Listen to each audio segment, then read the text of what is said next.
កាលហ្នឹងខ្ញុំប្រើខ្ញុំអ៊ុតស្កុតមួយអាទិត្យម្ដងបា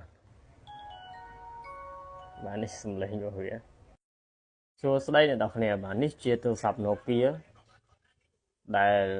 តម្លៃបើកក្រុមហ៊ុនដំបូង 20,000 ជាងបាទផលិតនៅឆ្នាំ2005 បាទ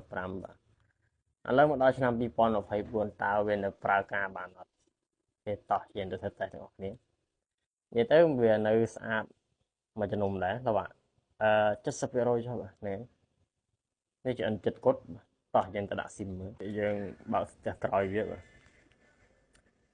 អូខេបាទថ្មនេះមិនមែនជាថ្ម SIM ទេបាទជាថ្ម copy បាទនៅផ្នែកនៅក្នុងបាទតែបើថាពីមុនយើងប្រើប្រភេទ SIM ធំបាទតែឥឡូវវាបដូរមកប្រើជាប្រភេទ nano SIM ហើយអញ្ចឹងហើយខ្ញុំអត់មាន SIM ទ្របមកទ្រប adapter មកទ្របដាក់ទេអញ្ចឹងហើយយើងដាក់ស្មានមើលបាទធ្វើម៉េចឲ្យវានៅចំកន្លែងនេះចឹងបាទអូខេដាក់ថ្មពីមុនលើកនិយាយអែមមែនទែនបាទគេបើកគ្រឿងបាទអូខេបើកគ្រឿងចេញហើយបាទគេចេញហើយបាទនេះសំឡេងរបស់វាបាទគេចាំមួយផ្លេតអូខេនៅឃើញថា SIM ឡើង 3G បាទនឹងសេវានៅពេញបាទអញ្ចឹងន័យថាយើងអាចប្រើបានធម្មតាទេបាទនិយាយពីឥឡូវវិញបើថាយើងលើក Nokia មកនិយាយលយណាបាទណា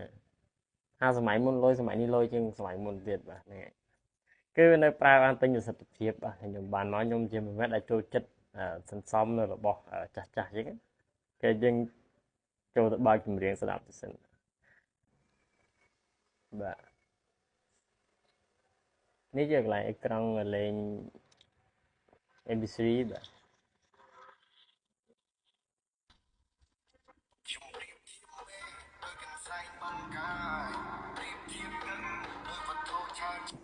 គេថាឧបករណ៍វានៅផ្នែកខាងលើបាទសលេងឬព្រោះមែនទែនបាទសលេងឆាក់សលេងអីមក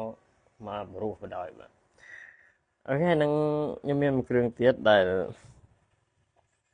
ឥឡូវនេះប្រហែលជាបងប្អូនក៏នៅតែប្រើដែរតែឥឡូវរៀងរយយ៉ាប់តិចឯងបាទនេះបាទ12ប៉ែតគត់បាទកាលហ្នឹងខ្ញុំប្រើខ្ញុំអ៊ុតស្កុតមួយអាទិត្យម្ដងបាទអ៊ុតជុំវិញបាទការពារទឹកចូលការពារកុំឲ្យវាចាស់មានស្នាមកូដអីចឹងបាទនេះក៏នៅប្រើការអត់ធម្មតាដែរបាទខ្ញុំចេះតែសន្សំវាទុកទៅសាខ្ញុំចូលចិត្តប្រភេទទូរស័ព្ទស៊េរីចាស់អញ្ចឹងខ្ញុំមានច្រើនមានបាទជា4-10គ្រឿងដែរបាទអូខេអ្នកតែចង់ឃើញទូរស័ព្ទស៊េរីណាអាច comment មកបានចាកូនចាំទៅបាទ